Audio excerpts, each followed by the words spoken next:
The femme fatale is a woman who challenges social norms, using wit and allure to navigate a world often dominated by men. Her presence in film is not ornamental, she is a catalyst for tension, betrayal, and dramatic turns.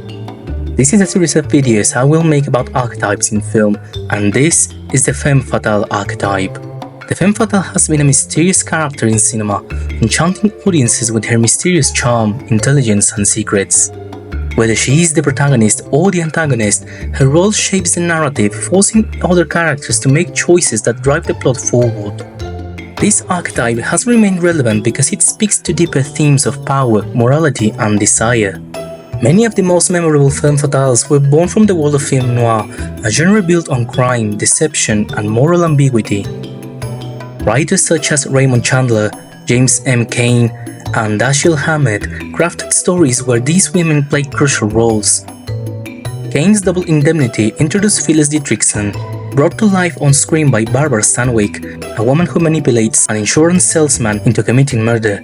Chandler's The Big Sleep featured multiple women with hidden motives. These characters were not mere seductresses, they were calculating, intelligent, and often more capable than the men they encountered. One of the reasons the femme fatale remains so compelling is her ability to challenge traditional gender roles. At a time where women were expected to be passive or submissive, these characters rejected those social constraints. Rita Hayworth in Gilda displayed an independence and confidence that made her unpredictable. Jane Greer's Kathy Moffat in Out of the Past was a woman who could change her circumstances through cunning rather than brute force. These portrayals offered a contrast to more conventional female leads, providing a sense of intrigue that kept audiences engaged. As time progressed, the femme fatale evolved without losing her essence. In Basic Instinct, Sharon Stone's Catherine Trammell redefined the role for modern audiences. She was intelligent, manipulative, and always one step ahead. Similarly, Kathleen Turner's Matthew Walker in Body Heat was a woman whose actions led to deadly consequences, much like the classic noir figures of the past. These portrayals continue to prove that femme fatale was not bound to a specific era, but remained adaptable to different cinematic styles and themes. She's a doctor, she's intelligent and very sensitive and human character. She's an Italian widow with secrets. Her mafioso husband is killed and she risks the same thing happening to her. Both have great mystery, they both have depths, and for that you need fantastic actresses.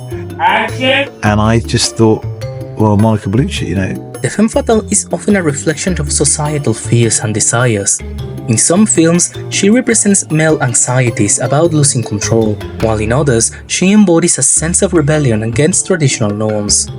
This duality is what makes her so intriguing. She is neither pure villainous nor entirely sympathetic. She exists in a grey area where morality is flexible. This complexity allows writers and filmmakers to explore human nature in ways that more conventional characters might not. Her role in the story is always pivotal. Without her, many narratives would lack the tension and stake that make them so compelling. Obviously, there's a very clear right and wrong at the heart of this story, and that's what her kind of path is, trying to sort of correct. But there's also throughout there's these moments that you can justifiably have two different perspectives on, and I think it's those grey areas that we don't talk about that are the areas that are really interesting. I just hope audiences have a great time. I just think I want audiences to feel the way that I did when I read it, and I got to the end and was sort of gasping for breath, having laughed and cried and been slightly scared. In Chinatown, Faye Dunaway's Evelyn Mulray hides painful secrets that drive the mystery forward. In LA Confidential, Kim Basinger's Lynn Bracken serves as both key to the conspiracy and a figure to desire and deception. The theme for the movie, for the entire movie, was facade. Nothing is what it seems. And LA, represented glamour and just mystique and mystery and dreams and just all kinds of things floating around. These characters do not merely support the plot, they shape it through their choices and actions. The difference between a femme fatale and the rest of female characters lies in their purpose, traits, and narrative function. A femme fatale is a seductive, cunning, and often dangerous woman who manipulates others, typically men. She is usually portrayed as mysterious, highly intelligent, and morally ambiguous. In contrast, other female characters do not have to fit these specific traits or serve a manipulative role. She can be kind, flawed, heroic, or even villainous, but her character is not inherently defined by seduction, danger, or manipulation. The rest of female characters have a broader range of roles, while a femme fatale is a specific archetype designed to create intrigue and tension in a story. Directors and screenwriters understand the power of this character and have continued to explore her in different ways. Brian De Palma often incorporated femme fatales in his thrillers, blending old Hollywood influences with modern sensibilities. People talk about Hitchcock all the time, being so influential. I've never found too many people that followed after the Hitchcock school except for me. Here's a guy that developed all this incredible visual storytelling vocabulary, and it's sort of gonna die with him.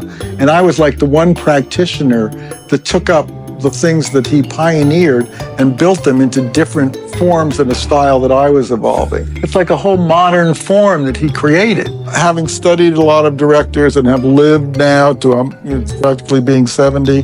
The Coen brothers, particularly in The Man Who Wasn't There, crafted a noir-inspired world where deceit and temptation were central themes. These filmmakers, much like their predecessors, recognize that stories of crime and ambition are incomplete without a woman who can turn the course of events with a single glance. Actresses who have taken on these roles have often left a lasting impression on audiences. Veronica Lake, with her signature peekaboo hairstyle, became a staple of noir, while Ava Gardner's magnetic screen presence made her a natural fit for the genre. More recent portrayals by Rosamund Pike in Gone Girl or Charlize Theron in Atomic Blonde show that femme fatale is not a relic of the past, but a character that continues to evolve.